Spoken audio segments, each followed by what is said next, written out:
Manchester United have had untold amounts of problems on and off the pitch over the last, 10 years? But leaks have consistently been sort of a point of frustration and anger for fans. Why is our team news getting leaked? Who's leaking it? Information from within the dressing room. And this is not an Ineos problem. This is not an Amrin problem. This has existed for years and years and years. So to hear that Manchester United are now telling staff that they can be sacked for gross misconduct for leaking confidential information out, well, on the one hand, you would think be something that would be welcomed by United fans because the club is moving. But I have to start here with the deep sense of irony, and it's almost hilarious, really, that an email sent by the CEO to staff threatening them with a potential sack if they were to leak information to the press is then leaked to the press. And I'm going to say this before I run through this article and tell you the details of it. I genuinely think that one of the biggest problems we have at this football club is the fact that it is not a watertight fortress anymore. It used to be a case you go into Carrington, you would close the doors and everything would close behind you. It was a safe zone. It was a together zone. Everybody was putting in the same direction. That is not the case anymore at Old Trafford, at Carrington, anywhere. There are so many self-interested individuals who would put themselves first rather than the club. Now, I'm not just saying about players. I'm just saying just in general. That's a problem. So to hear that United are doing something is a good thing.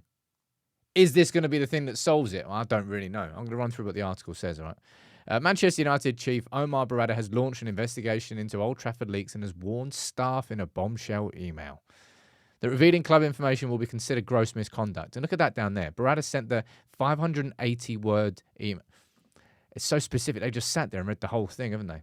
Right. Here's what it says. Anyone disclosing information outside of the club is breaching their obligations of confidentiality. And we are very clear that this will be considered gross misconduct. To protect the club and its colleagues, additional measures are being put in place to prevent future breaches of confidentiality and identify any persons responsible. Now, I think my initial reaction to that would be good luck trying to, when it comes to a gross misconduct dismissal, which of course you go into all employment tribunals and you need to be watertight to do that, I would say it would be tough for Manchester United to prove. Obviously, I don't think you've got to prove beyond reasonable doubt. Maybe you do. I don't think you do because that would be a civil court, wouldn't it? Rather than criminal. And now we're getting into I've got to be an accountant, now I've got to be a barrister. But I don't think there will be any United fan that would disagree with the idea that something has to be done about the leaks that have been a plague at this football club for so long. And it's not just a case of leaking team news. I've known about every United injury way before United announce it. It's happened so often because information, and it's going to go, and this is the thing, right? You can't, the players are going to be the people who sort of you look at straight away. Oh, it's definitely them that are going to be the leaks. But it could be a player's relative, or it could be someone who's a masseuse, or it could be someone who's a cleaner. It could be like the cleaner's brother. It could be the masseuse's sister. It could be someone in a group WhatsApp. It could be anything. And that's the thing about social media is that, and that's what made it easier for Fergie. When you close the doors, you just close the doors, turn the phones off, and that's it. You're in. You're on. Now the access to information and proof and stuff like that is far bigger. The remit's far wider. It just comes at a time when I think that on Monday there's a full staff meeting. They're going to be told about more redundancies that are happening at Manchester United. They're almost going to feel like they're on some sort of, I don't know, policing watch. But that's kind of effectively what this is. Like, if you're going to work for this football club, if you're going to be associated with this football club, and you want that salary in your account at the end of the month, then you will not do anything to undermine that football club. And that's what leaks do. no leak has ever benefited Manchester United if it comes from within. No leak at any football club has ever benefited the football club that it's leaked from.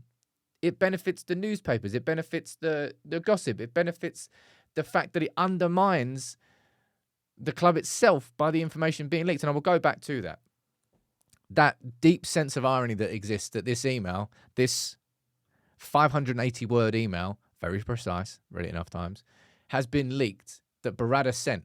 And this is what he's working with. It almost feels like you're going to have to do some sort of 4D chess at times and like leak information to certain people to see if you can catch moles out by leaking fake stories that get released. And therefore, if you know it gets released, then you know you can whittle down. But you shouldn't be able to fucking do crap like that at Manchester United. We've got enough problems on our hands. That's what I mean. This is like sort of internal self-sabotage. And it might not even be internal. That's the thing. It might just be like a player's friend's cousin who just through the grapevine gets information because, and this might come down to players' understanding and not telling people information over WhatsApp that they shouldn't really be telling them. It could be the players. It could be someone that works at the club. And that's the point. That's what makes the idea of this quite difficult. On paper, the concept of somebody should be sacked if they're leaking information from that would exist in any business, right? That's kind of par for the course. But being able to identify exactly who it was would probably be the downfall of this, would probably be the difficulties of actually implementing that. But something's got to be done, isn't it? Leaks have gone on at this club.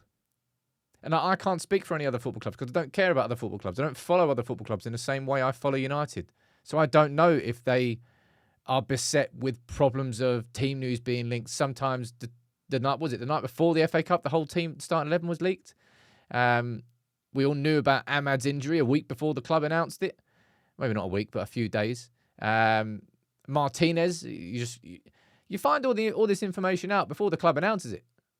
And that has been the same way for a long old time now.